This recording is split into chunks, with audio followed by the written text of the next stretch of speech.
за 8 дней до того, как тело Тимира Жумакадырова обнаружат в искореженном автомобиле на дороге Бишкек-Ош, в его кабинет входит человек, которого охрана не регистрирует. Существует негласный список из 5 имен, те, кто имеет право на невидимые визиты, чьи встречи не фиксируются в журналах, чьи лица камеры словно не замечают.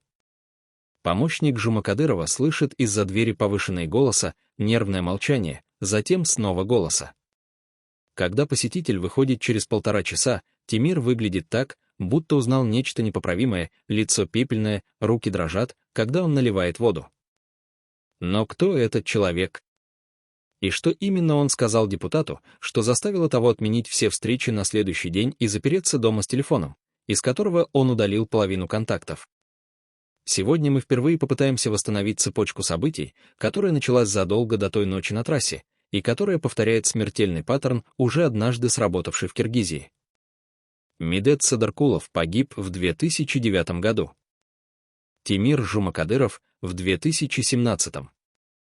8 лет между двумя смертями, но сценарий почти идентичен: темная трасса, опрокинутый автомобиль, тело внутри, версия о потере управления. Официальные протоколы говорят о трагической случайности. Но если положить рядом два дела, Садаркулова и Жумакадырова, обнаружится нечто, от чего леденеет кровь, совпадают детали, которые не могут совпадать случайно. Время суток, глубокая ночь, когда свидетелей нет. Место — трассы за пределами столицы, где камер наблюдения не установлено. Характер повреждений автомобиля — удары, не соответствующие типичному опрокидыванию. И главное, оба человека за несколько дней до гибели меняют поведение, словно чувствуют приближение катастрофы. Садаркулов в последнюю неделю трижды менял маршруты, Жумакадыров отказался от охраны, которой пользовался годами. Случайность. Или осознание того, что защиты больше нет, что угроза исходит не от уличных бандитов, а от тех, кто имеет доступ к самым закрытым данным. Но давайте начнем не с конца, а с того момента, когда обе жертвы еще были живы и влиятельны. Медет Садаркулов, глава администрации президента Бакиева, человек, который знал слишком многое о финансовых потоках, коррупционных схемах, сделках, о которых общество не должно было узнать никогда. Тимир Жумакадыров, депутат парламента, журналист, известный своими расследованиями в сфере коррупции, человек, который публично обвинял высокопоставленных чиновников в хищениях и злоупотреблениях. Казалось бы, разные люди, разные роли, один внутри системы, другой вне ее. Но есть нечто общее, оба стали неудобны. Садаркулов, по некоторым данным, собирался передать за границу документы, компрометирующие семью президента. Жумакадыров незадолго до гибели публично заявил, что готовит материал о связях между властью и организованной преступностью, что у него есть доказательства. Оба назвали даты публикаций. Оба не дожили до этих дат. Оба погибли в авариях, которые следствие квалифицировало как несчастные случаи. Вот первый элемент паттерна. Неудобный свидетель или обладатель информации исчезает в момент, когда готов эту информацию обнародовать. Второй элемент — инсценировка дорожно-транспортного происшествия. Почему именно ДТП? Потому что это самый удобный способ устранения, который сложнее всего доказать как убийство. Эксперты говорят, отличить настоящую аварию от инсценировки можно по десяткам микродеталей, углу удара, распределению осколков стекла, характеру травм. Но для этого нужна тщательная экспертиза, которая требует времени, специалистов и, главное, политической воли. А если следствие изначально настроено на версию несчастного случая? Если эксперты получают негласные указания не копать глубоко, тогда любые несоответствия списываются на особенности конкретного ДТП, на уникальность каждого случая. И дело закрывается. Именно так закрылось дело Садаркулова. Именно так закрывалось дело Жумакадырова, пока родственники и активисты не подняли шум, требуя независимого расследования. Третий элемент паттерна — это поведение окружения жертвы после смерти. Когда Садаркулов погиб, его коллеги по администрации хранили молчание. Никто не высказал сомнений в официальной версии. Никто не потребовал более глубокой проверки. Страх или знание того, что вопросы опасны. Когда погиб Жума Кадыров, несколько его коллег-депутатов выступили с заявлениями о необходимости расследования, но их голоса быстро затихли. Один из них позже в частной беседе сказал журналисту: «Я боюсь за свою семью». Если они могли это сделать с ним, они могут с любым. Этот депутат отказался давать показания под протокол. Он до сих пор работает в парламенте, голосует за законы, улыбается на камеру. Но по ночам, говорят близкие, он не спит, прислушиваясь к каждому шороху за окном. Четвертый элемент — это реакция правоохранительных органов. В обоих случаях первые часы после обнаружения тел критически важны. Именно тогда определяется направление расследования, фиксируются улики, опрашиваются свидетели. Но в обоих случаях возникают странности. На месте гибели Садыркулова эксперты не зафиксировали следы торможения, хотя по логике водитель должен был пытаться остановить машину перед опрокидыванием. На месте гибели Жума Кадырова камеры дорожного наблюдения, установленные за километр до и после точки аварии, почему-то не работали именно в ту ночь, техническая неисправность, как сообщили позже. Совпадение. Или кто-то заранее позаботился о том, чтобы не осталось видеозаписей. И почему в обоих случаях автомобили после аварии так быстро убрали с места происшествия, не дав независимым экспертам провести осмотр? Но самое страшное в этом паттерне — не детали инсценировки, а атмосфера безнаказанности. Оба дела формально расследовались. Оба дела формально закрыты. Но ни одного виновного. Ни одного ареста. Ни одного человека, который понес ответственность. Семьи жертв годами добиваются пересмотра, пишут обращения, собирают подписи. Результат нулевой. Система защищает саму себя. И каждый политик, каждый журналист, каждый активист в Киргизии знает, если ты слишком много знаешь или слишком громко говоришь, может случиться авария. Темная трасса. Опрокинутая машина. Трагическая случайность. Кто следующий? В марте 2017 года, через 3 недели после гибели Тимира Жумакадырова, в квартиру его вдовы приходят люди в штатском. Они представляются сотрудниками Государственного комитета национальной безопасности. Они ведут себя вежливо, почти сочувственно. Они говорят, что расследование продолжается, что проверяются все версии. Но затем один из них, старший по званию, спрашивает: «У вашего мужа были документы, флешки, может быть, записные книжки с именами и цифрами? Нам нужно все изъять для экспертизы». Вдова отвечает, что личные вещи Тимира уже забрала полиция после аварии. Сотрудник ГКНБ кивает, но его взгляд становится жестче: мы говорим о других документах. О тех, что он мог хранить дома, не на работе. Это важно для следствия. Женщина понимает, они ищут то, что Тимир мог спрятать специально, то, о чем не должна была знать даже полиция. Эти документы существовали. За неделю до смерти Жумакадыров передал другу, тоже журналисту, запечатанный конверт с инструкцией: «Если со мной что-то случится, отдай это международной организации». Ни киргизским журналистам, ни местным правозащитникам. За границу. Друг спросил: «Ты чего ждешь? Зачем такие меры?» Тимир ответил: «Я знаю, как работает система. Я видел, что случилось с Садыркуловым. Там не было никакой аварии. И если они решат, что я им мешаю, со мной будет то же самое». Через 8 дней Тимир погиб. Друг испугался. Конверт он не отдал ни за границу, ни кому-либо еще. Он сжег его в тот же день, когда узнал о смерти. Он до сих пор не может спать спокойно, вздрагивая от каждого звонка в дверь. Что было в том конверте? Мы не знаем точно. Но можем реконструировать на основе того, над чем работал Жумакадыров в последние месяцы.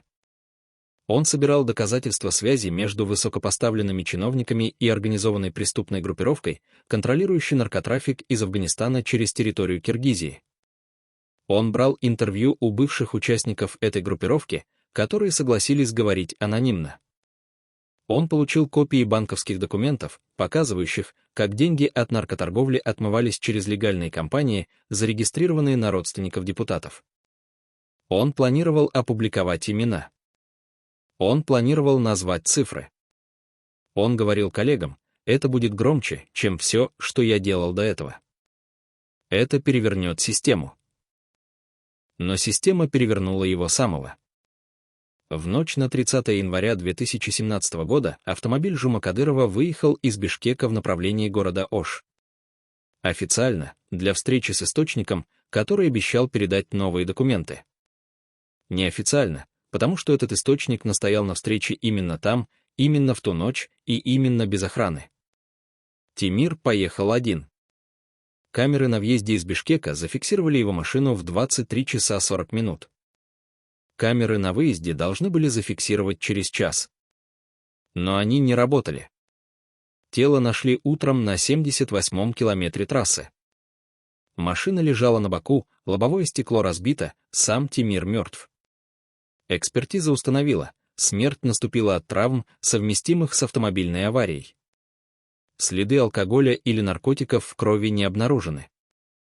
Версия следствия: водитель не справился с управлением на скользкой дороге. Но вот что не вошло в протокол. Очевидец, дальнобойщик, проезжавший по той же трассе около 2 часов ночи, видел на обочине 2 автомобиля. Один лежал на боку, машина Жума Кадырова. Второй стоял рядом, джип темного цвета, номера не разглядел. Возле джипа 2 мужчин в темной одежде. Дальнобойщик притормозил, хотел помочь, но один из мужчин жестом показал «проезжай». Тон жеста был таким, что дальнобойщик не стал останавливаться. Он проехал дальше. Он не сообщил об этом полиции сразу, испугался. Только через неделю, когда родственники Жума Кадырова подняли шум в СМИ, он позвонил в редакцию одной газеты и рассказал. Журналисты передали информацию следствию. Дальнобойщика вызвали на допрос. Он повторил свои показания. Его спросили, уверен ли он в том, что видел. Он сказал, абсолютно. Его отпустили. В официальном протоколе расследования его показания не фигурируют. Их словно не существует. А теперь вспомните Медета Садаркулова. В его случае тоже был свидетель, местный житель, который слышал ночью звуки борьбы и крики. Он выглянул в окно и увидел, как от места будущей аварии отъезжает машина без включенных фар. Он тоже сообщил об этом, но его показания исчезли из материалов дела. Позже этот человек уехал из Киргизии. Он говорил друзьям, мне намекнули, что лучше забыть то, что я видел. Я не хочу, чтобы со мной случилась такая же авария. Паттерн проступает четче, есть свидетели, есть улики, но система их игнорирует. Почему? Потому что расследовать по-настоящему значит выйти на тех, кто отдавал приказ. А они неприкосновенны. Кто они? Вот вопрос, от которого все начинается и все заканчивается. Кто имеет власть отдать приказ об убийстве под видом аварии? Кто имеет ресурсы организовать такую операцию, отключить камеры, подготовить инсценировку, убрать следы, замять следствие? Кто имеет мотив устранять неудобных журналистов и чиновников? В Киргизии знают ответ, но произнести его вслух опасно. Это структуры, которые формально должны защищать граждан, но фактически защищают систему. Это люди, которые формально действуют в рамках закона, но фактически стоят выше закона. Это сеть коррупции, протянувшаяся от наркокартелей через бизнес-элиту к высшим эшелонам власти. И любой, кто пытается разорвать эту сеть, рискует стать следующей жертвой несчастного случая. Представьте, вы всю жизнь доверяете человеку. Вы вместе прошли через политические бури, вместе строили карьеру, делились секретами, которые могли уничтожить обоих. Вы знаете о нем все, его слабости, его страхи, его грехи. И он знает о вас то же самое. Вы связаны взаимной зависимостью, если упадет один, упадет и другой. Именно поэтому вы уверены, этот человек никогда вас не предаст. Невозможно. Невыгодно. Самоубийственно. А теперь представьте, однажды вы понимаете, что именно он, ваш ближайший союзник, ваше доверенное лицо, передал вашим врагам информацию, которая ставит вас на грань. Что теперь ваша жизнь висит на волоске, потому что тот, кому вы доверяли, решил, что его собственная безопасность важнее вашей. Медет Садыркулов, глава администрации президента Бакиева, был таким доверенным лицом для многих во власти. Но весной 2009 года он принял решение, которое подписало ему смертный приговор. Он начал собирать документы, компрометирующие не только чиновников, но и самого президента и его семью. Зачем? Версий несколько. Одна. Он понял, что режим Бакиева обречен, что народное недовольство нарастает, что скоро произойдет переворот или революция. И он хотел подстраховаться, иметь карты на руках, чтобы после падения режима предъявить их новой власти и сказать: «Я был готов сотрудничать. Я собирал доказательства. Я на вашей стороне». Вторая версия — он сам стал жертвой интриги. Кто-то из окружения президента внушил Бакиеву, что Садыркулов готовит предательство, и теперь Медет пытался собрать доказательства своей невиновности, чтобы защититься. Но как бы то ни было, в марте 2009 года Садыркулов погиб. Официально, в результате ДТП на трассе Бишкек-Ош. Вместе с ним погиб его помощник и водитель. Машина опрокинулась, загорелась. Тело обгорели настолько, что экспертиза заняла дни. Но уже через несколько часов официальные лица заявили: это несчастный случай, водитель не справился с управлением. Родственники Садыркулова требовали независимого расследования. Им отказали. Они пытались нанять частных экспертов. Им не дали доступа к материалам дела. Они обращались в международные организации. Те выразили озабоченность, но реальной помощи не оказали. Дело закрыли. Садыркулов похоронен. Его архивы исчезли. То, что он собирал месяцами, то, что могло взорвать систему, все это растворилось в воздухе. А теперь промотайте вперед на 8 лет. Тимир Жумакадыров, депутат парламента, журналист, известный своими расследованиями. Он тоже собирает доказательства. Он тоже говорит о связях власти и преступности. Он тоже планирует публикацию, которая должна все изменить.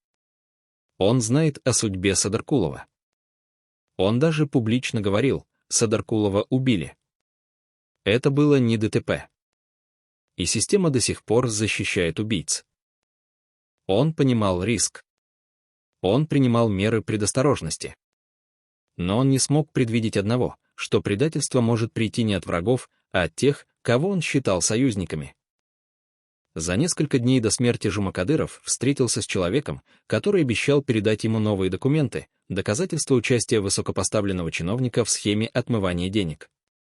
Встреча должна была состояться в Оше, ночью, на нейтральной территории. Жумакадыров приехал один. Но источник не появился. Вместо этого на темной трассе его машину остановил джип. Дальше то, о чем можно только догадываться. Возможно, была инсценирована погоня, в результате которой машина Жумакадырова опрокинулась. Возможно, его вывели из машины, убили, а затем поместили обратно и инсценировали аварию. Возможно, все произошло иначе, но результат один. Утром на 78-м километре трассы нашли тело, и следствие немедленно объявило несчастный случай. Но кто организовал эту встречу?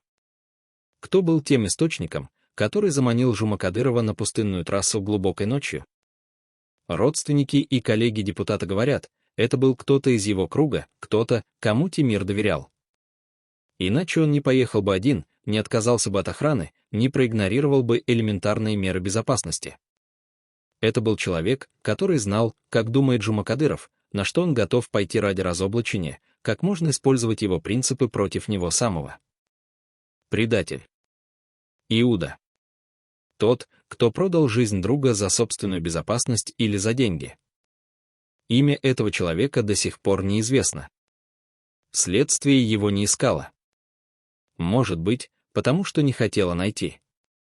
Может быть, потому что уже знала, но предпочло не знать официально. Но среди журналистов и активистов ходят слухи. Называются фамилии. Один из возможных кандидатов — бывший коллега Жумакадырова по парламенту, который после смерти Тимира вдруг получил выгодные контракты от правительства, хотя до этого был в немилости. Совпадение. Или плата за услугу. Другой кандидат — журналист, который работал с Тимиром над расследованием, но внезапно отошел от темы незадолго до трагедии, сославшись на семейные обстоятельства. Позже он уехал за границу и больше не занимается журналистикой. Он не дает интервью. Он не отвечает на звонки. Предательство — это не просто измена. Это разрушение основы, на которой держится любая борьба против системы. Если ты не можешь доверять даже тем, кто рядом, если любой союзник может оказаться агентом тех, против кого ты борешься, как продолжать? Именно это и есть цель системы. Не просто убрать неудобных, но и создать атмосферу тотального недоверия, в которой никто не осмелится действовать, потому что не знает, кто друг, а кто враг. После смерти Садыркулова многие чиновники, которые до этого критиковали режим, замолчали. После смерти Жумакадырова многие журналисты, которые занимались расследованиями, переключились на безопасные темы. Страх победил. Но вот что интересно, оба убийства, если это были убийства, произошли в моменты, когда жертвы готовились к решающим шагам. Садыркулов собирался передать документы за границу. Жумакадыров собирался опубликовать имена. Оба действовали не импульсивно, а по плану. Оба готовились месяцами. Оба знали, что рискуют. И оба были устранены именно тогда, когда становились максимально опасны для системы.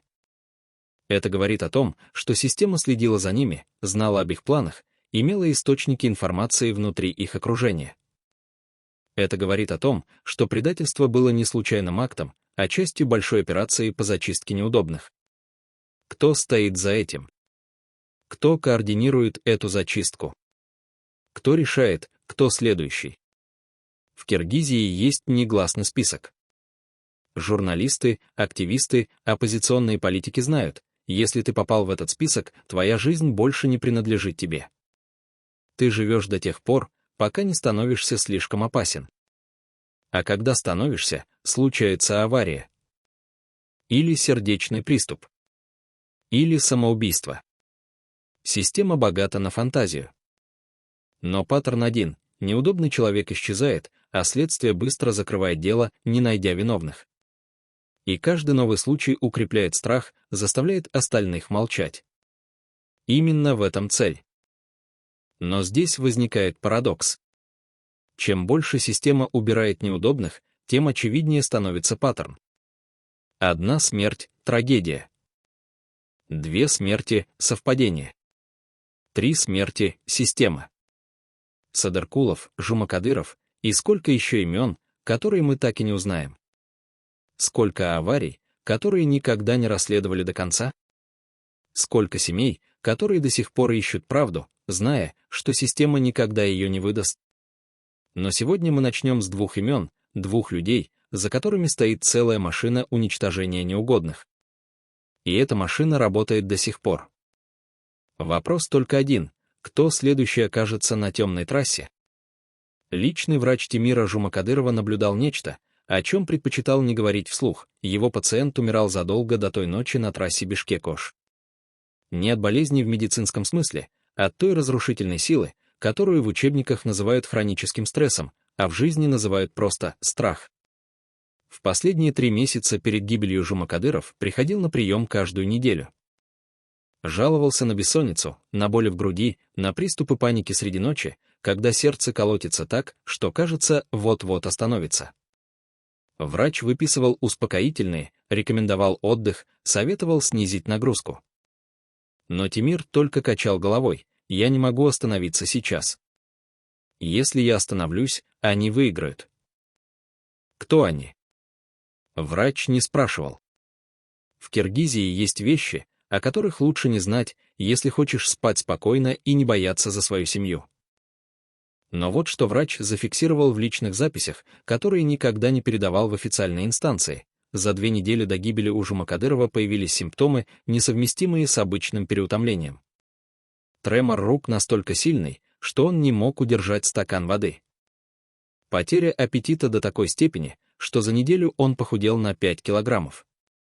Круги под глазами цвета старого синяка, взгляд отсутствующий, словно человек находится одновременно в двух реальностях, одна здесь, в кабинете врача, другая где-то там, в пространстве угрозы и неизбежности. Врач предложил госпитализацию для обследования. Тимир отказался категорически: если я лягу в больницу, они подумают, что я сломался. Я не могу показывать слабость. Эти слова врач запомнил дословно, потому что произнесены они были тоном человека, который уже видит свой конец, но продолжает идти к нему, как солдат, выполняющий приказ. Тогда врач задал вопрос, который нарушал все профессиональные границы, но который он больше не мог держать в себе. «Тимир, вы боитесь за свою жизнь?» Жумакадыров посмотрел ему в глаза долго, не мигая, а затем сказал фразу, от которой у врача похолодела кровь: «Я не боюсь умереть. Я боюсь, что после моей смерти все, что я собрал, исчезнет, и никто никогда не узнает правду. Вот чего я боюсь». Врач не знал, что ответить. Он написал рецепт на более сильные транквилизаторы, попросил Тимира прийти через 3 дня. Но через 3 дня Жумакадыров не пришел. Он отменил прием, сославшись на срочное дело. А еще через 11 дней его тело нашли в опрокинутом автомобиле на 78-м километре трассы. Когда врач узнал об этом из новостей, он вспомнил тот взгляд человека, который знает, что время истекло. Но медицинская история Тимира — это не только записи в карточке и рецепты на таблетки. Это еще и те документы, которые исчезли после его смерти. Врач хранил полную медицинскую документацию, анализы крови, кардиограммы, заключения. Через неделю после похорон к нему в клинику пришли люди в штатском. Представились сотрудниками Следственного комитета, предъявили постановление об изъятии медицинских документов Жумакадырова для экспертизы. Врач отдал все, что требовали. Но перед этим он успел сделать копии не из какого-то героизма, а из обычной врачебной осторожности. Эти копии он хранит до сих пор в сейфе у себя дома и никому о них не рассказывает. Почему? Потому что в тех документах зафиксировано то, что противоречит официальной версии гибели Тимира. Там записано, что в последние недели жизни у Жумакадырова развивались симптомы отравления, не острого, которое убивает за часы, а хронического, которое разрушает организм медленно, методично, незаметно для окружающих. Тошнота, головокружение, нарушение сердечного ритма. Врач тогда не придал этому значения, списал на стресс. Но теперь, когда Тимира нет, он задается вопросом: а что, если это не был стресс? Что, если кто-то методично готовил его организм к финальному удару? Что, если авария на трассе была лишь завершением процесса, начатого задолго до той ночи? Есть версия, тихая, никогда не озвученная публично, но циркулирующая среди тех, кто знал Тимира близко, что в последние месяцы его медленно отравляли. Не для того, чтобы убить сразу, а для того, чтобы ослабить, лишить ясности мышления, сделать уязвимым. Если эта версия верна, то вопрос не в том, кто сбил его машину на трассе, а в том, кто имел доступ к его пище, его воде, его лекарствам. Кто был достаточно близко, чтобы подсыпать яд малыми дозами, не вызывая подозрений? Член семьи? Сотрудник? Или кто-то, кому он доверял настолько, что никогда не усомнился бы в безопасности того, что тот предлагает? Врач не знает ответа. Он знает только одно: симптомы были реальны, анализы показывали отклонения, и все это исчезло из официальных материалов дела. Почему? Кому было выгодно скрыть медицинскую правду о последних месяцах жизни Тимира Жумакадырова? И если это скрыли, что еще осталось за пределами официального расследования? Вот еще одна деталь, о которой врач рассказал только один раз, в частной беседе с коллегой, которому доверял. За 3 дня до смерти Тимир позвонил ему поздно ночью, голос дрожал, говорил сбивчиво. Сказал, что чувствует себя очень плохо, что у него онемела левая рука, что в глазах двоится. Врач немедленно предложил вызвать скорую, но Тимир отказался: нет больниц. Я просто хотел, чтобы вы знали, если со мной что-то случится, это не будет естественная смерть. Запишите это. Где-то запишите. Врач записал. Он хранит эту запись до сих пор. Но он никогда не передавал ее следствию. Почему? Потому что боится повторить судьбу своего пациента. Потому что в Киргизии знание опасной правды делает тебя следующей мишенью. И он не герой. Он просто врач, у которого есть семья, дети, жизнь. Он хочет продолжать жить. И потому молчит. Но каждую ночь, засыпая, он слышит тот дрожащий голос в трубке. Это не будет естественная смерть. И каждое утро просыпается с вопросом, когда же кто-нибудь наконец расскажет правду. Но сам он не расскажет. Страх сильнее совести. В этом и заключается победа системы. Есть свидетель. Женщина, которая работала уборщицей в здании парламента, где находился кабинет Тимира Жумакадырова. Простая, незаметная, из тех, на кого не обращают внимания, часть интерьера, как швабра или ведро. Но именно такие люди видят то, что не видят другие, потому что для власть имущих они прозрачны, как воздух. Она видела многое. Она слышала разговоры, которые не предназначались для чужих ушей. Она знала, кто к кому приходит поздно вечером, когда официально все разошлись. Она знала, кто кричит за закрытыми дверями, кто плачет в туалете, кто прячет документы в сейфы, а кто выносит их в портфелях, прикрытых газетами. За месяц до гибели Тимира Жумакадырова она была свидетелем сцены, которую до сих пор не может забыть. Поздний вечер, коридоры пусты, она моет полы на этаже, где находится кабинет Жумакадырова. Слышит шаги, тяжелые, уверенные. Поворачивается, видит мужчину в дорогом костюме, лицо знакомое, но имя она не помнит, ни ее уровень знать имена таких людей. Мужчина входит в кабинет Жумакадырова без стука. Она продолжает мыть пол, делая вид, что не замечает. Через минуту слышит голоса, сначала спокойные, затем громче. Жумакадыров кричит: «Это шантаж. Ты не имеешь права». Мужчина отвечает тише, а она не разбирает слов, но интонация ледяная. Еще через минуту дверь распахивается, мужчина выходит, лицо каменное. Проходит мимо нее, не глядя. Она слышит, как Тимир в кабинете что-то швыряет, звук разбитого стекла. Она заходит убрать. Видит, на полу осколки фоторамки, на стене след от удара. Жумакадыров сидит за столом, лицо в руках. Она начинает подметать. Он поднимает голову, смотрит на нее, словно видит впервые. Говорит: «Вы видели этого человека?» Она кивает. Он продолжает: «Если меня убьют, это он». Она не знает, что ответить. Она просто продолжает убирать осколки. Через месяц Тимир Жумакадыров мертв. Уборщица узнает об этом из новостей. Она вспоминает ту сцену, те слова. Она думает, нужно кому-то сказать. Но кому? Полиции. Она боится полиции. Журналистам. Она не знает журналистов. Родственникам Жумакадырова. Она не знает, как к ним выйти. И главное, она боится. Она видела достаточно, чтобы понимать, люди, которые знают слишком много, исчезают.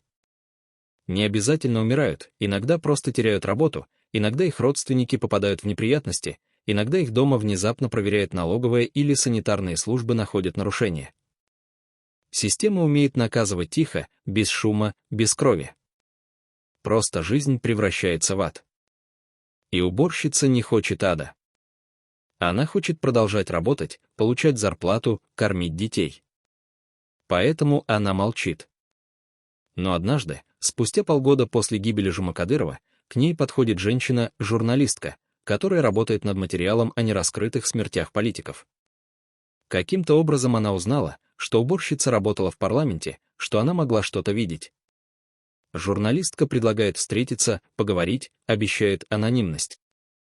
Уборщица соглашается не из храбрости, а потому что та сцена не дает ей покоя, потому что она просыпается по ночам и слышит голос Тимира: «Если меня убьют, это он». Они встречаются в кафе на окраине города. Уборщица рассказывает все, что помнит. Описывает мужчину: высокий, сидеющий, дорогой костюм, голос низкий. Журналистка показывает фотографии: депутаты, чиновники, бизнесмены. Уборщица тычет пальцем в одну: вот он. Журналистка бледнеет. Имя этого человека она не произносит вслух, только записывает на телефоне. Говорит: спасибо. Это очень важно. Просит разрешения использовать эту информацию в материале, обещает полную анонимность. Уборщица соглашается. Но материал так никогда и не выходит. Журналистка перестает отвечать на звонки. Позже уборщица узнает: та уволилась из редакции, уехала за границу, больше не занимается журналистикой. Почему? Никто не объясняет. А уборщица продолжает мыть полы в парламенте. Она все так же невидима, все так же часть интерьера. Но теперь она знает цену своего молчания. И она знает, что мужчина, которого она опознала, до сих пор ходит по этим коридорам, здоровается с коллегами, голосует за законы, улыбается на камеру. И никто никогда не спросит его: что вы сказали Тимиру Жумакадырову в тот вечер? Почему он кричал, что это шантаж? И почему через месяц он погиб на темной трассе в аварии, которую до сих пор называют несчастным случаем? Никто не спросит, потому что система не задает неудобных вопросов. Система защищает своих. А свидетели вроде уборщицы слишком малы, слишком незначительны, чтобы их показания что-то изменили. Их задача — молчать и продолжать мыть полы. Кровь не оставляет пятен на мраморе, если вытирать достаточно быстро. Но есть и другие свидетели. Водитель такси, который вез Тимира в последний путь. Официально Жумакадыров поехал навстречу вож на своей машине. Но за день до этого он заказал такси, съездить в пригород Бишкека, в частный дом, адрес которого не значится ни в каких официальных документах. Водитель запомнил, потому что пассажир вел себя странно, всю дорогу оглядывался, просил ехать не по главной трассе, а по объездным дорогам. Когда они приехали, Тимир попросил водителя подождать, вышел, зашел в дом. Через 20 минут вернулся с конвертом в руках, лицо напряженное. Сказал: «Везите обратно. Быстро». По дороге назад ни слова. Только когда они уже подъезжали к дому Жумакадырова, тот вдруг спросил: «У вас есть дети?» Водитель ответил: «2». Тимир кивнул, вытащил из кошелька несколько крупных купюр, протянул: «Берегите их. Мир опаснее, чем кажется».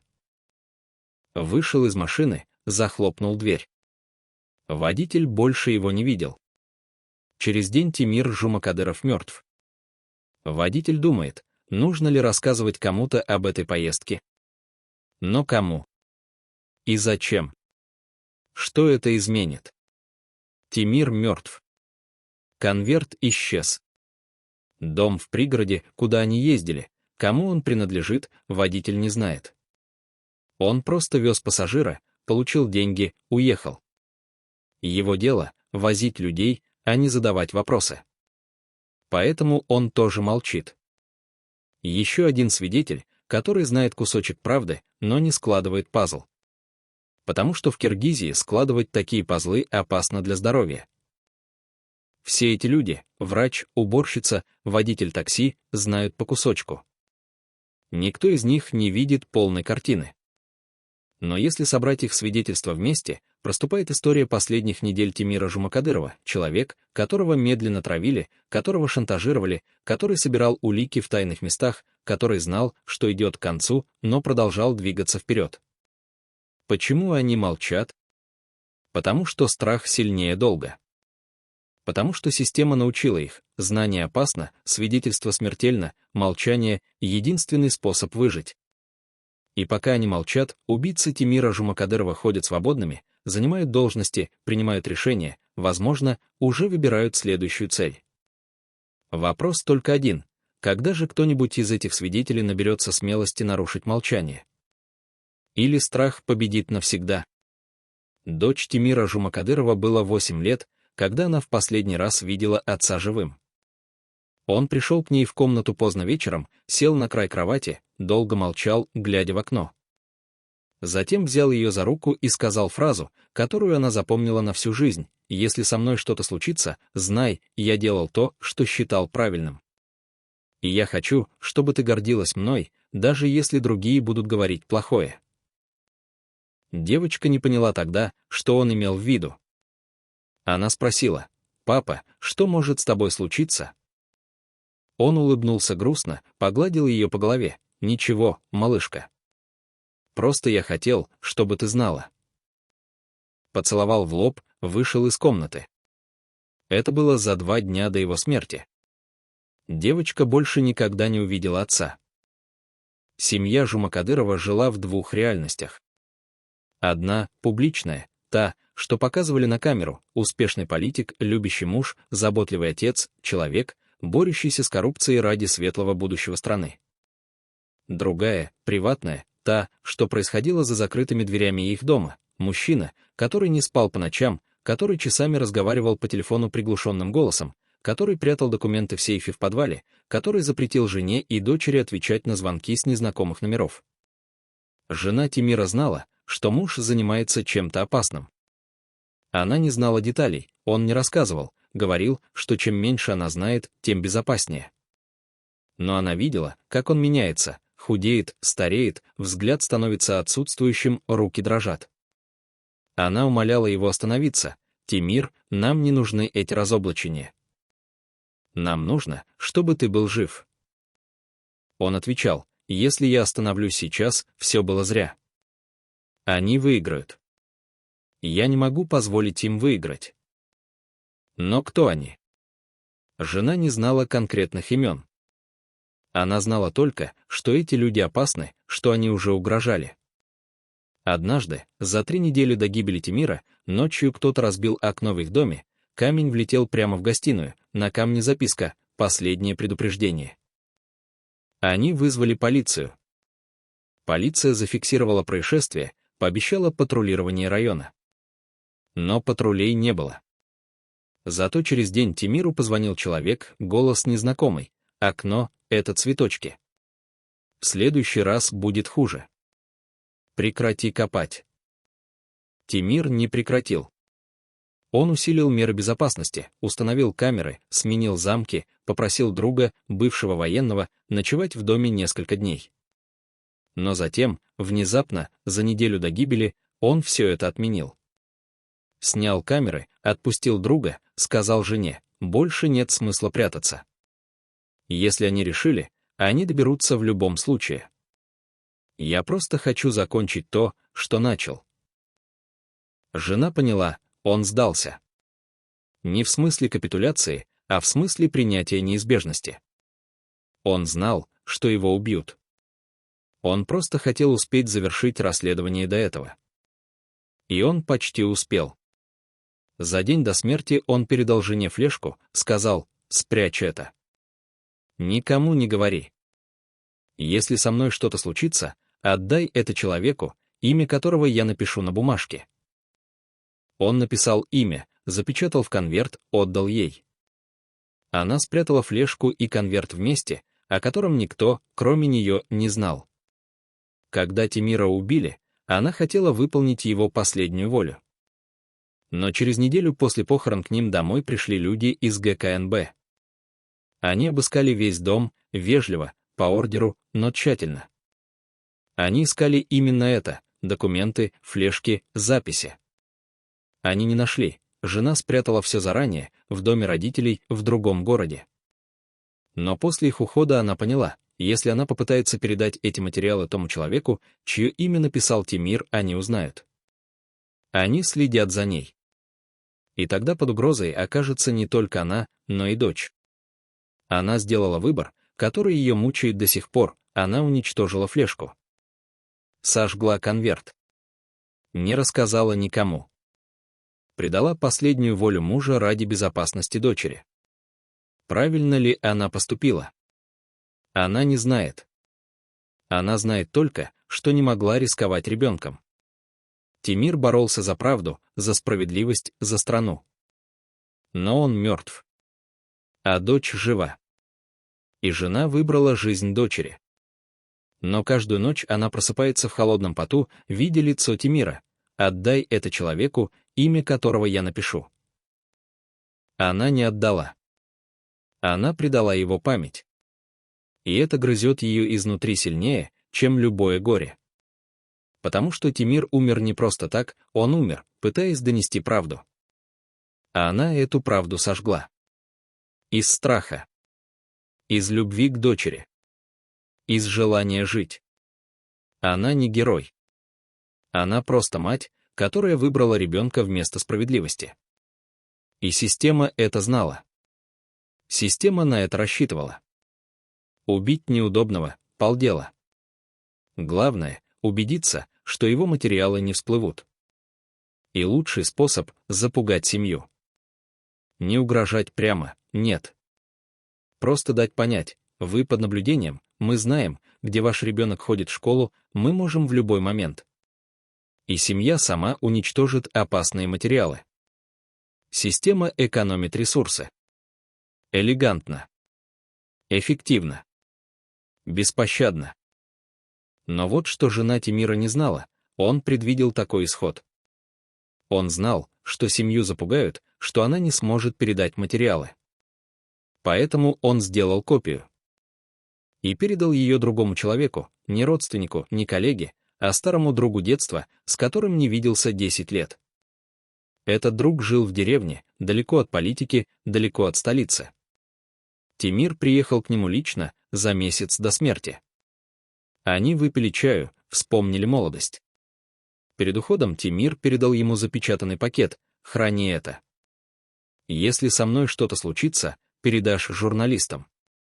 Не сразу, подожди год, чтобы все улеглось. Но передашь. Обещай». Друг обещал. Тимир уехал. Через месяц Тимир мертв. Друг испугался. Он держал пакет год, не вскрывая.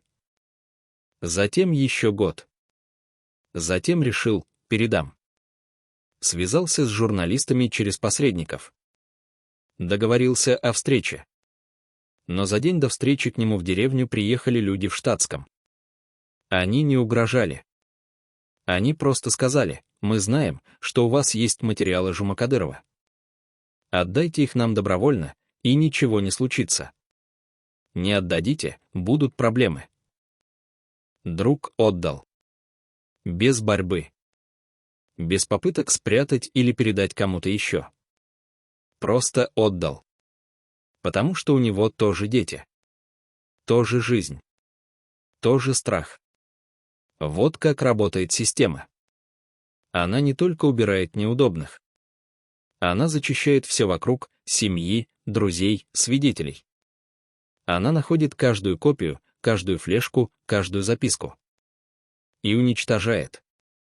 Иногда физически, иногда через запугивание.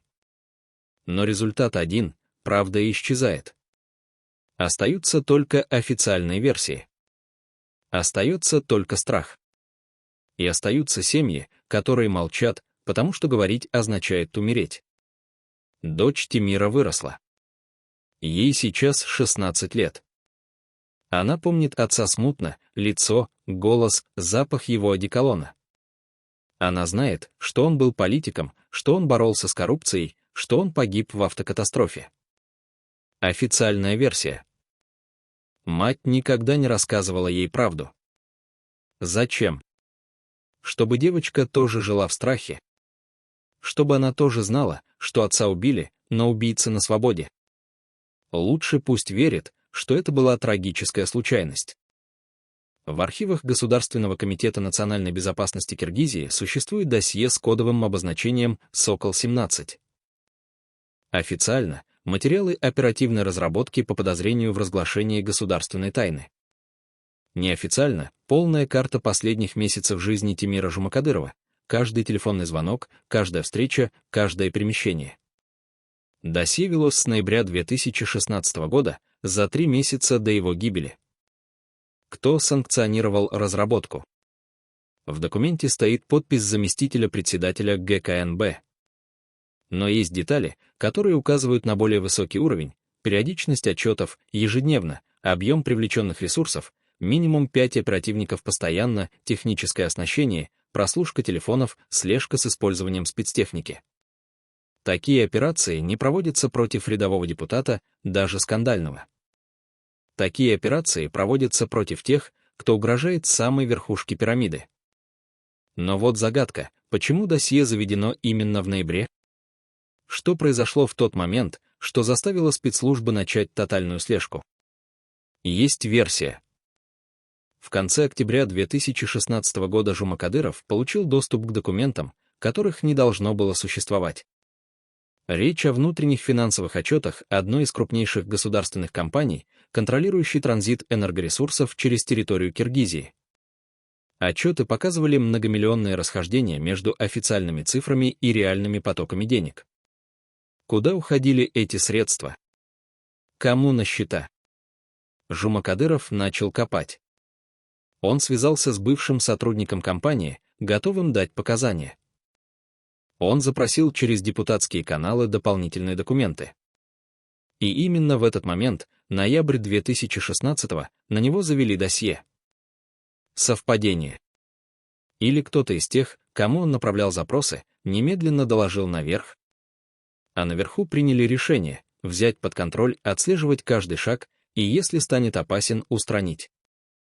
Досье «Сокол-17» содержало 93 страницы на момент гибели Жумакадырова.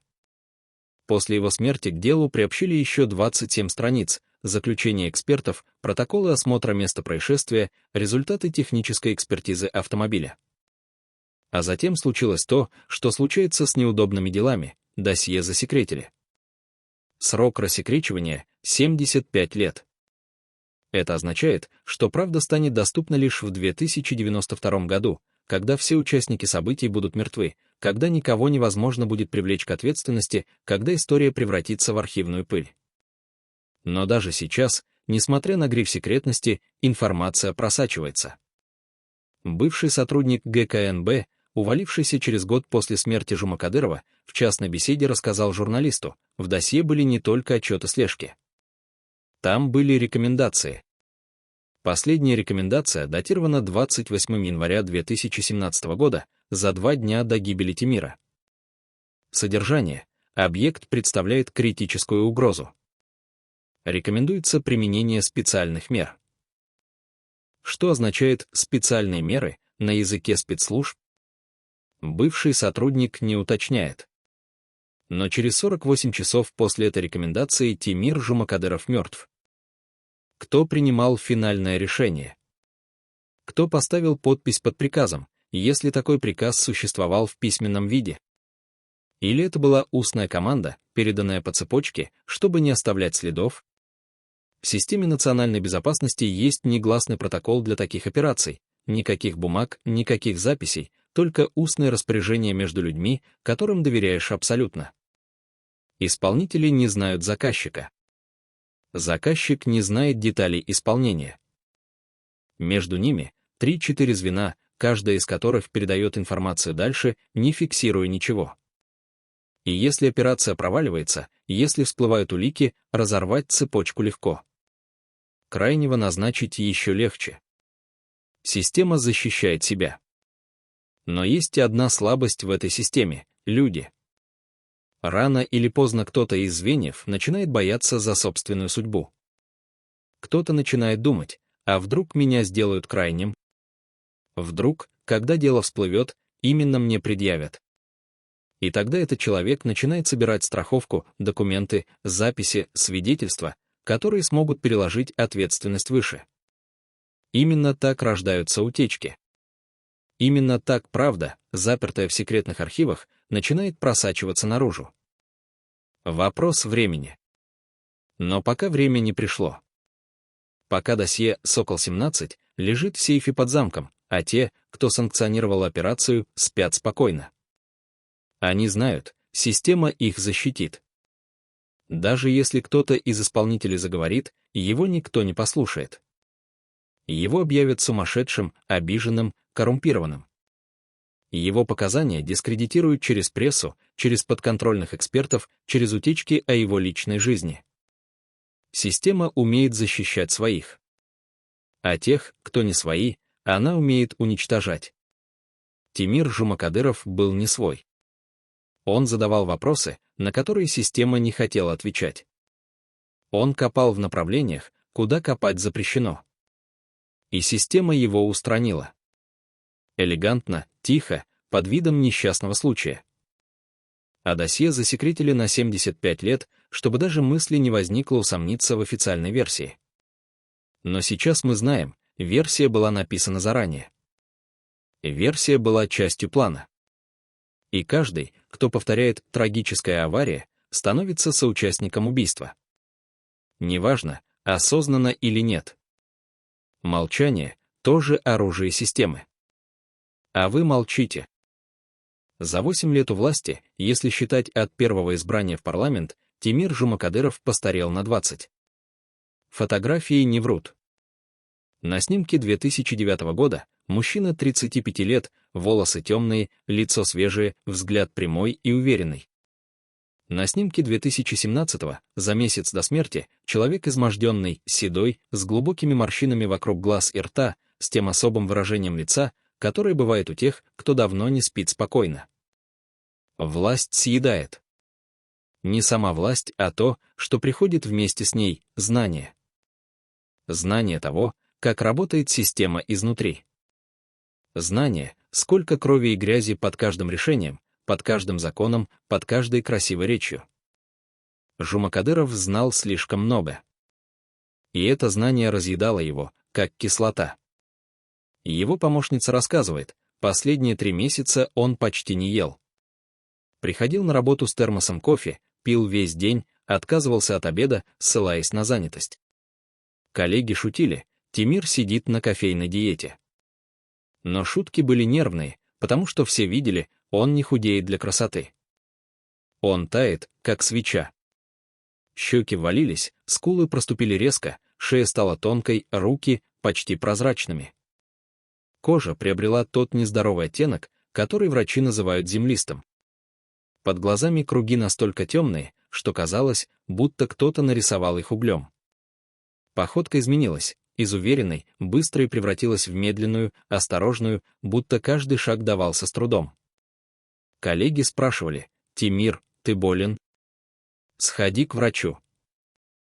Он отмахивался: «Все нормально, просто много работы». Но нормальным это не было. Это был физический распад человека, который несет груз, превышающий возможности организма. И есть медицинский термин «хроническое истощение». Это когда тело годами работает на пределе, не получая восстановления, не имея права на слабость. Стресс становится фоновым состоянием, адреналин циркулирует в крови постоянно, сон превращается в короткие провалы без отдыха, аппетит пропадает, иммунитет рушится. Организм начинает пожирать сам себя. Сначала жировые запасы, затем мышцы, затем, самое страшное, начинают сдавать органы. Сердце работает неровно, печень не справляется с токсинами, почки фильтруют с перебоями. Человек формально жив, но фактически умирает по частям, клетка за клеткой. Жумакадыров был в этом состоянии. Его тело кричало: «Остановись, иначе я остановлюсь сам». Но он не останавливался. Потому что знал, если остановится, они выиграют. А он не мог позволить им выиграть. Даже ценой собственной жизни. Врач, который наблюдал его, говорит, если бы Тимир не погиб в той аварии, он бы умер через несколько месяцев от инфаркта или инсульта. Организм был на грани. Анализы крови показывали критические отклонения. Уровень кортизола, гормона стресса, превышал норму в 4 раза. Это смертельная концентрация для длительного периода. Давление скакало, утром 130/90, вечером 180/110. Сердце билось неровно, пропуская удары. Электроэнцефалограмма показывала нарушение сна, фаза глубокого сна практически отсутствовала, мозг не отдыхал даже ночью. Это классические признаки человека, находящегося в состоянии перманентной угрозы. Когда тело постоянно готово к атаке, когда нервная система не может расслабиться ни на секунду, когда мозг сканирует окружающее пространство на предмет опасности 24 часа в сутки. Это не жизнь. Это медленное умирание в сознании. И Жумакадыров это знал. Но продолжал. А теперь вспомните Медета Садаркулова. Перед смертью он тоже выглядел разрушенным. Близкие говорили, последние недели он почти не выходил из кабинета, не общался с семьей, постоянно был на телефоне, нервничал по любому поводу. На фотографиях за месяц до гибели лицо серое, взгляд затравленный, плечи сутулины. Физиология страха одинакова, тело реагирует на угрозу, готовясь либо бежать, либо драться. Но когда угрозу невозможно избежать, когда бежать некуда, а драться ни с кем, потому что враг невидим и всесилен, тело начинает разрушаться. Это называется выученная беспомощность. Когда человек понимает, что бы он ни делал, исход предрешен. Но все равно продолжает делать, потому что остановиться означает предать себя, свои принципы, свое дело.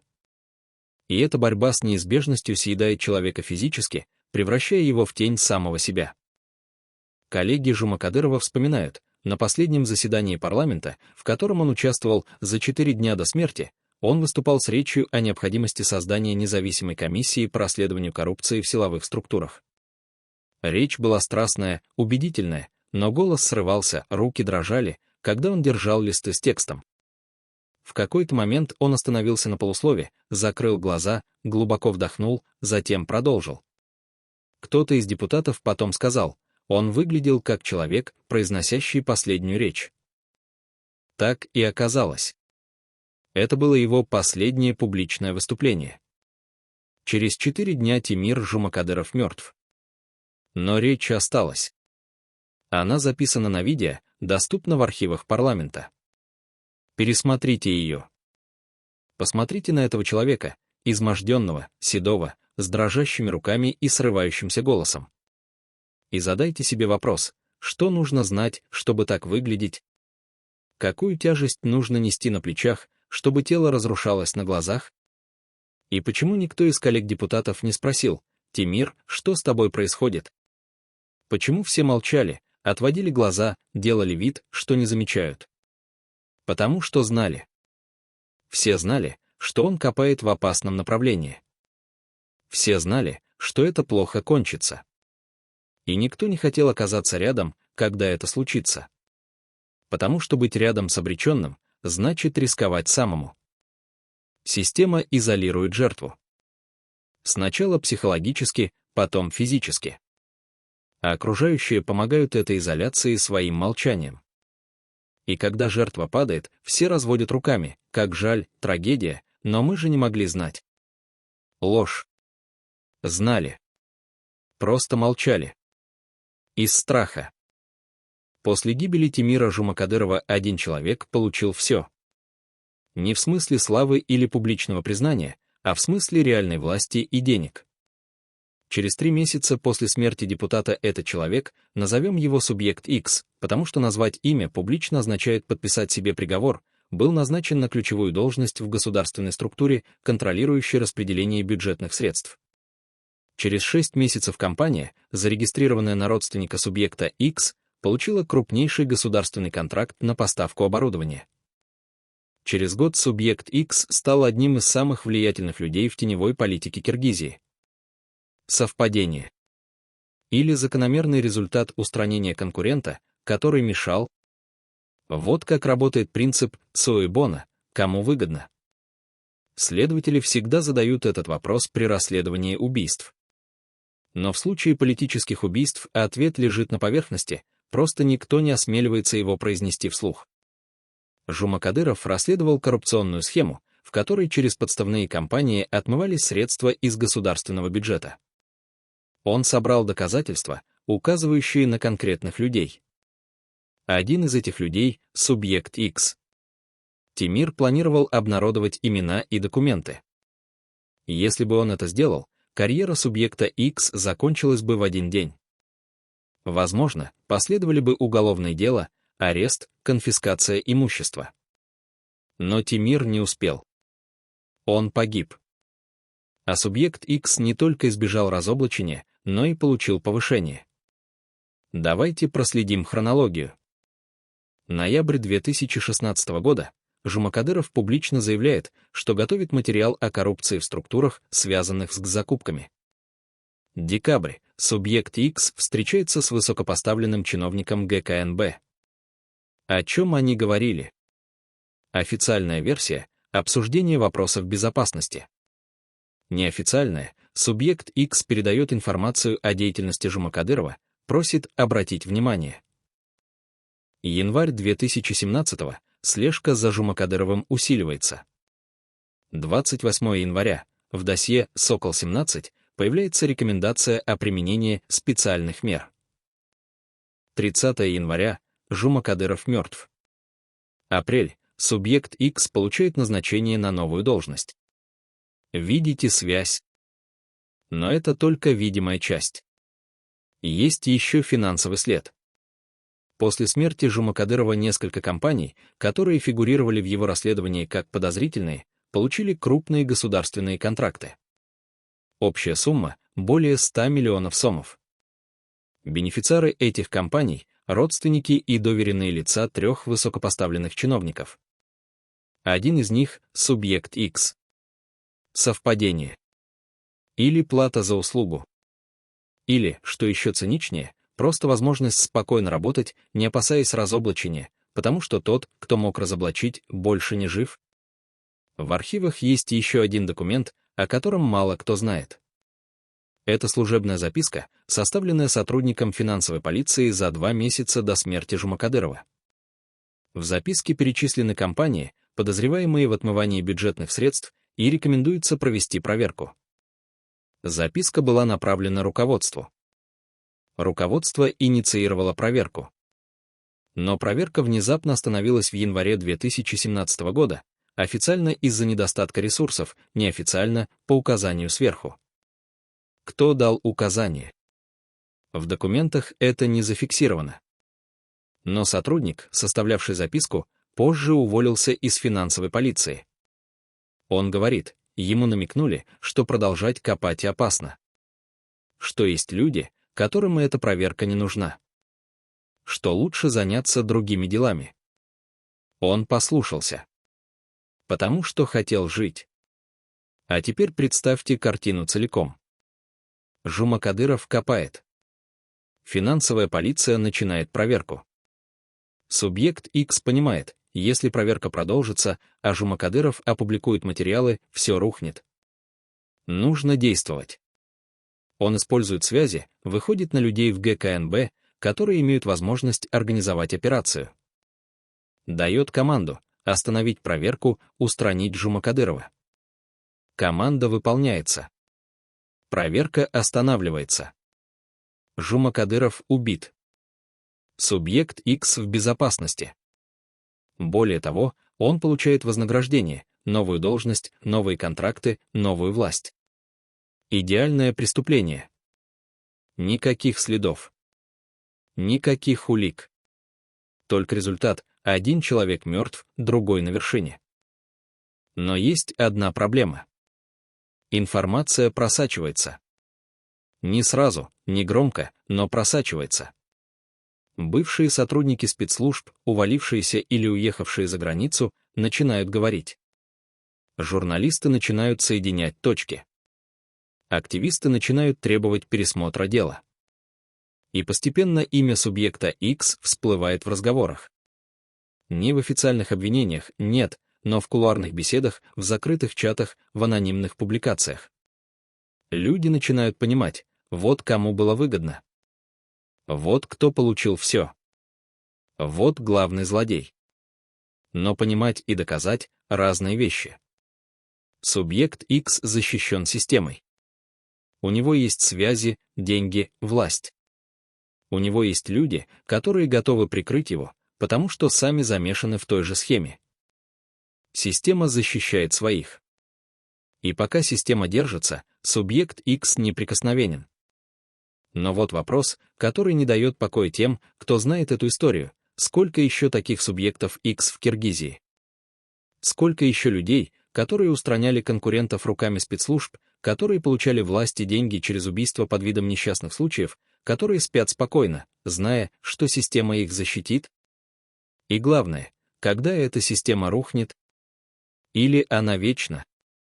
Потому что если вечна, то каждый, кто пытается бороться с коррупцией, каждый, кто копает слишком глубоко, каждый, кто задает неудобные вопросы, обречен.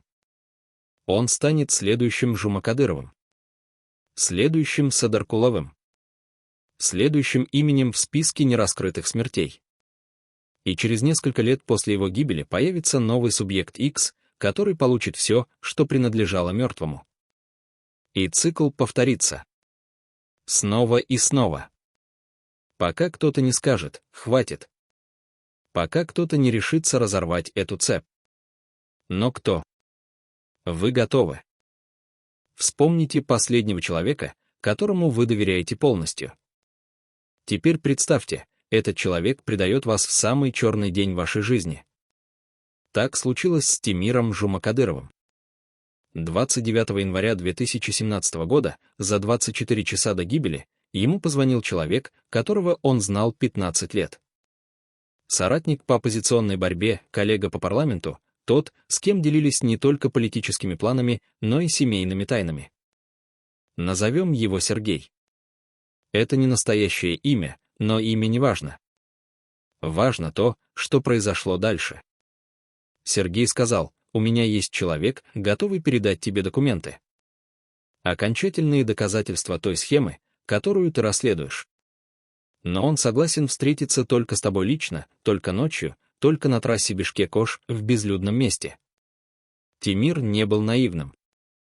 Он чувствовал подвох. Слишком удобно, слишком идеально по времени. Но Сергей говорил убедительно. Он клялся, что проверил источник, что это надежно, что это последний шанс получить то, чего не хватает для публикации. А Тимир был на грани. Материала почти достаточно, но нужна была последняя деталь. Финальное звено цепи. И Сергей это знал. Он знал, на что надавить, какие слова использовать, как заставить друга поверить. Потому что именно для этого его и выбрали. Систему не обмануть близостью. Система использует близость как оружие. Вот как работает предательство на уровне спецслужб. Сначала находит человека из окружения жертвы. Человека, который имеет доступ, которому доверяют. Затем этого человека либо вербуют через угрозы, либо через деньги, либо через страх за собственную жизнь. Сергею предложили выбор: либо он помогает устранить Жумакадырова и получает безопасность плюс финансовое вознаграждение, либо его с самого начинают проверять по тем же схемам, что и Тимира. Выбор несложный, если у тебя нет героизма в крови. А у Сергея не было. У него была семья, ипотека, страх. И он выбрал предательство. Сознательно. Расчетливо. Хладнокровно. Тимир поехал на ту встречу один. Сергей настоял: источник боится, если увидит охрану или посторонних, откажется. Нужно быть одному. И Тимир согласился. Потому что доверял. Потому что 15 лет дружбы весили больше, чем осторожность. А это была последняя и самая страшная ошибка его жизни. Когда его машина остановилась на 78-м километре трассы около 2 часов ночи, к ней подъехал джип. Из джипа вышли не источник с документами. Вышли люди, для которых убийство — профессия. А Тимир понял, его предали. В последние секунды, когда все стало ясно, он, возможно, подумал о Сергее. О том, как он мог. О том, сколько стоила его жизнь в этой сделке. Но думать было некогда. Все закончилось быстро. Машину инсценировали под аварию. Тело оставили внутри. К утру все выглядело как трагический несчастный случай. А Сергей? Он сидел дома в ту ночь, не мог уснуть, ждал звонка. Звонок пришел в 4 утра. Готово. Можешь спать спокойно. Он не спал спокойно ни в ту ночь, ни в последующие. Знакомые говорят, после смерти Жумакадырова Сергей изменился. Стал замкнутым, нервным, начал пить. На похоронах Тимира он плакал, искренне или изображая, неизвестно. Он обнимал вдову, говорил, что это трагедия, что он сделает все, чтобы найти виновных. Ложь. Он сам виновный. Он сам Иуда, продавший друга за 30 серебряников безопасности. Но система его защитила. Никто не проверял его алиби в ту ночь. Никто не спрашивал, почему именно он настоял на той встрече. Никто не копал в направлении предательства. Через полгода Сергей уехал за границу. Официально — работа, неофициально — бегство. Бегство от памяти, от взглядов тех, кто, возможно, догадывается. Он живет сейчас в европейской стране, работает в НКО, занимается правами человека. Ирония судьбы. Человек, который помог убить борца за справедливость, теперь сам борется за справедливость. Или изображает. Или пытается искупить. Но искупление не существует для таких, как он. Предательство не смывается ни временем, ни расстоянием, ни благими делами. Оно въедается в душу, как кислота. И Сергей носит его в себе каждый день. Вопрос только, когда он сломается. Когда страх быть разоблаченным станет сильнее страха перед системой, которой он служил? И расскажет ли он правду когда-нибудь? Или унесет тайну в могилу, как это делают все предатели, которым удалось остаться в живых? 30 января 2017 года началось как обычное утро. Тимир Жумакадыров проснулся в 7:30, как всегда, вышел на кухню, налил кофе. Жена спросила: «Ты точно поедешь сегодня в Ош?» Он кивнул. Она попросила: «Возьми хотя бы водителя». Он отказался. Сказал: «Мне нужно быть одному. Так безопаснее». Она не стала спорить. Она давно научилась не спорить, когда он принимал решения такого рода. Она просто обняла его дольше обычного. Словно чувствовала. Словно знала, что это последнее объятие. 8 часов. Тимир уехал из дома. Последний раз пересек порог своего дома живым. Машина, серебристая Toyota Camry, купленная 3 года назад, выехала на улицу. Камеры во дворе зафиксировали. Это последние кадры, где Жумакадыров за рулем, живой, свободный, еще не знающий, что через 18 часов его земной путь завершится. Он ехал по утреннему Бишкеку, останавливался на светофорах, пропускал пешеходов. Обычное утро. Последнее. 9 часов. Он заехал в парламент. Поднялся в свой кабинет. Помощница принесла документы на подпись. Он подписал, не глядя. Она заметила, руки дрожат. Спросила: «Тимир Абдыкалыкович, вы неважно выглядите. Может, отложить поездку?» Он улыбнулся устало: «Не могу. Это важно». Она вышла. Больше никто не видел его в тот день в парламенте. Он просидел в кабинете до 11, разговаривал по телефону, с кем, неизвестно, записи разговоров исчезли из базы данных мобильного оператора на следующий день после смерти. А затем вышел, сел в машину, уехал. 12 часов дня. Камеры на выезде из Бишкека зафиксировали его автомобиль, движущийся в сторону Оша. Тимир был один. Лицо сосредоточенное, взгляд устремлен вперед. Он ехал навстречу смерти, не зная об этом. Или зная. Есть версия, что он понимал риск. Что он сознательно шел на эту встречу, даже чувствуя западню. Почему? Потому что надеялся, что источник реален, что документы существуют, что последний шанс стоит риска. Или потому что устал бояться и решил: пусть будет так, как будет. Мы не узнаем. Он не оставил записки. Он не записал прощальное видео. Он просто поехал. 15 часов. Он остановился на заправке в 50 километрах от Бишкека. Залил бензин, зашел в магазин, купил воду и шоколадку. Кассир запомнила его, говорит, выглядел усталым, но спокойным. Расплатился, вышел, уехал. Это последнее место, где его видели живым при свидетелях. Дальше — пустая трасса, горы, темнота, которая начинает сгущаться после 16 часов зимой. Он ехал вглубь этой темноты, километр за километром, приближаясь к точке невозврата. 19 часов. Солнце село. Трасса Бишкек-Ош в это время почти пустая, редкие фуры, легковых машин мало. Тимир должен был быть на 78-м километре к 21 часу, такова была договоренность с источником, переданная через Сергея. Он приехал раньше.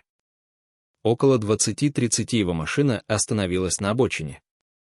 Он ждал. Включил аварийные огни. Сидел в салоне, может быть, слушал радио, может быть, проверял телефон. Нервничал ли? Сомневался ли в последний момент? Хотел ли развернуться и уехать обратно? Эти вопросы останутся без ответа. Мертвые не рассказывают о своих последних мыслях. 21 час 10 минут. К машине Жумакадырова подъехал джип. Темный, без номеров, стекла тонированные. Остановился рядом. Вышли двое. Подошли к Таите. Тимир опустил стекло. «Может быть, — спросил, — вы от источника?» Может быть, сразу понял, что это западня. Дальше произошло то, о чем мы можем только догадываться. Либо его вытащили из машины силой, либо он вышел сам. Либо его ударили сразу, либо был короткий разговор. Но в какой-то момент все закончилось. Тимир Жумакадыров перестал дышать. Его тело поместили обратно в машину. Машину протолкнули к обрыву, инсценировали опрокидывание. Все заняло не больше 20 минут. Джип уехал в темноту. На трассе снова тишина. Утро 31 января. Дальнобойщик, проезжавший по трассе, заметил опрокинутую машину на обочине. Остановился, подошел, заглянул внутрь. Увидел тело. Вызвал полицию. Полиция приехала, зафиксировала место происшествия. Эксперт осмотрел автомобиль, констатировал, следов торможения нет, удар не характерен для потери управления. Но в протокол записали, водитель не справился с управлением на скользкой дороге. Трагическая случайность. Расследование закрыто через месяц. Виновных не найдено. Семье вернули тело. Тимир Жумакадыров похоронен в Бишкеке. На могиле надпись «Честный человек, павший в борьбе за справедливость». Красивые слова. Пустые слова. Потому что никто не борется за справедливость для него. Никто не ищет убийц. Никто не требует ответов. Все знают, что случилось. Но все молчат. Потому что в Киргизии правда опаснее лжи. А молчание безопаснее вопросов. В марте 2017 года, когда следствие официально закрыло дело о гибели Тимира Жумакадырова, в квартиру его вдовы снова пришли сотрудники ГКНБ. На этот раз их интересовало конкретное, где документы, которые Тимир собирал последние месяцы. Вдова ответила правду, все забрала полиция после аварии. Сотрудники настаивали, должны быть копии. Флешки. Распечатки. Записные книжки с именами. Мы знаем, что он вел параллельный архив. Где он? Вдова повторила, не знаю. Они не поверили. Обыскали квартиру еще раз, более тщательно. Ничего не нашли.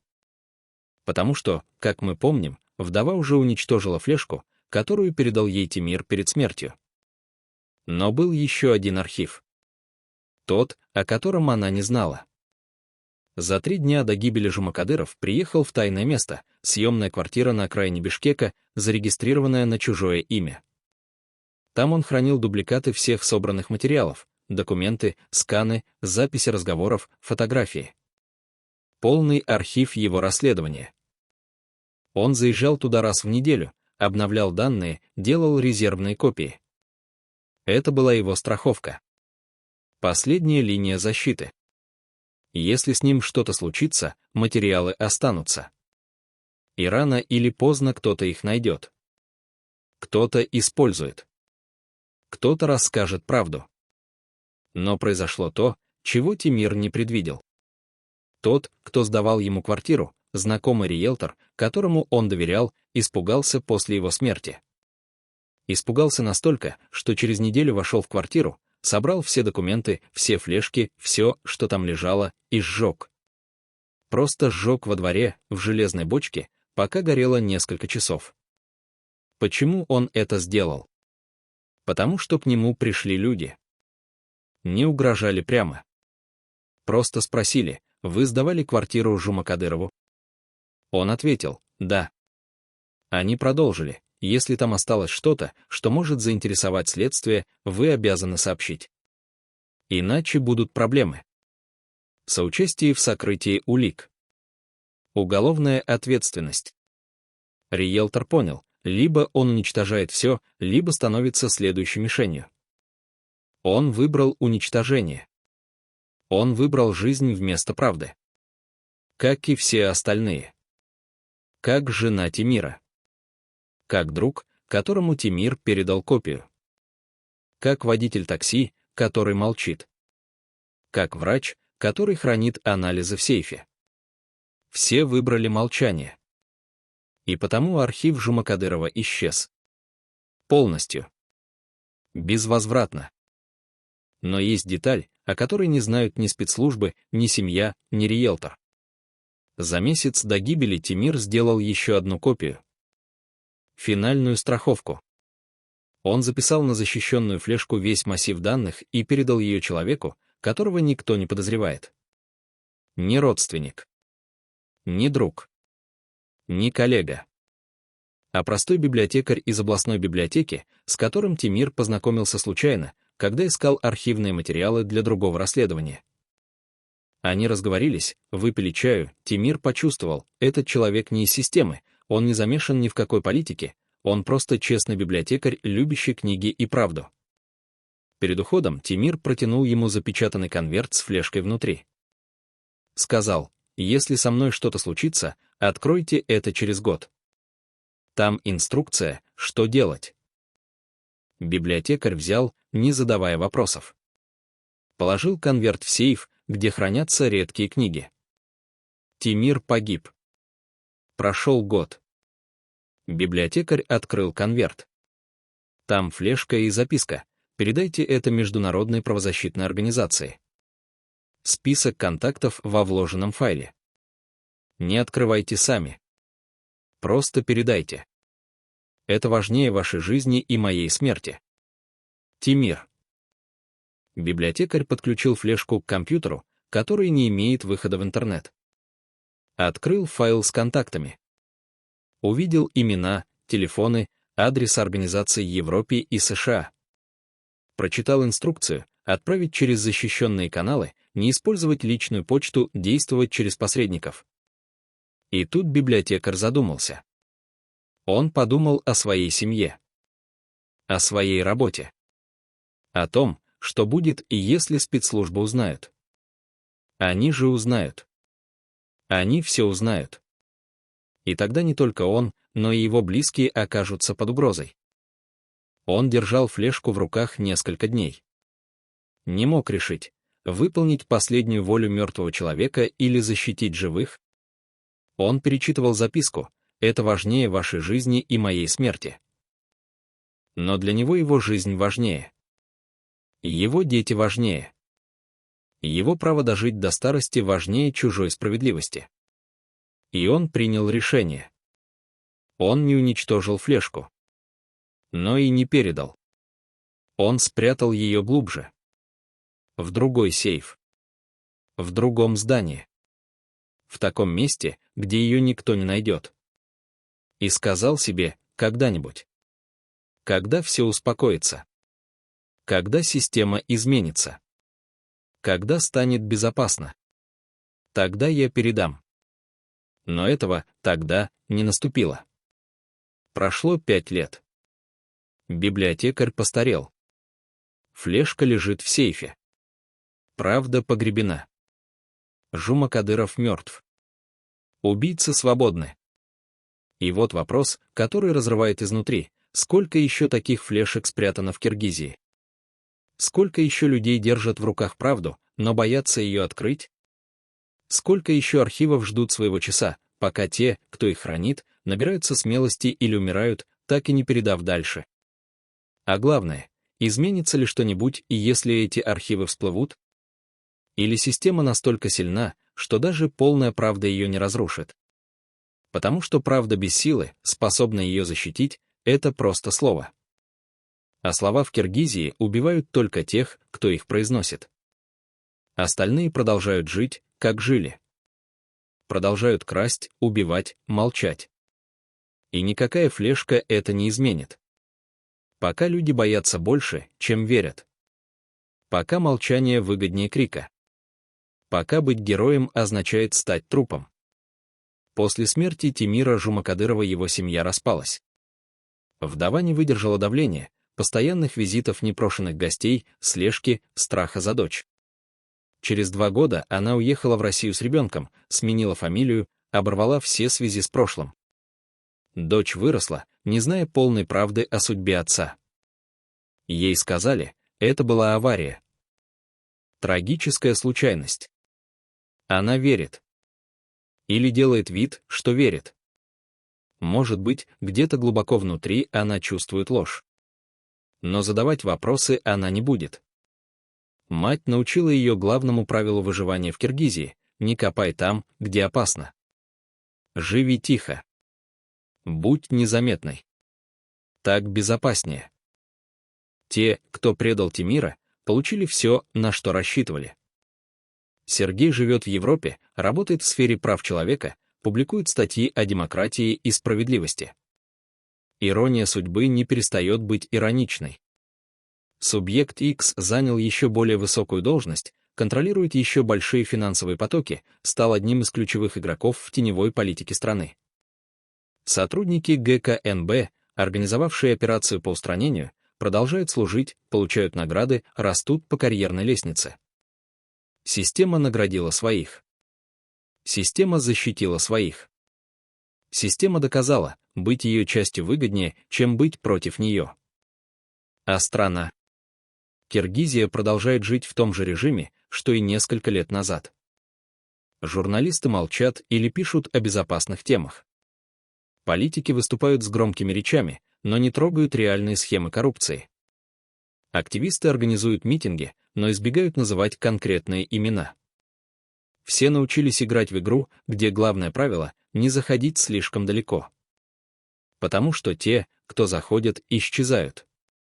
Садыркулов, Жума-Кадыров и десятки других имен, которые мы никогда не узнаем. Страна живет в страхе, замаскированном под стабильность. В молчании, названном миром. В покорности, именуемой прагматизмом. История Тимира Жумакадырова стала еще одним уроком для всех остальных. Урок простой: не лезь. Не копай. Не спрашивай. Иначе твоя машина перевернется на темной трассе, и следствие назовет это несчастным случаем. И твоя семья будет молчать из страха. И твои друзья будут молчать из осторожности.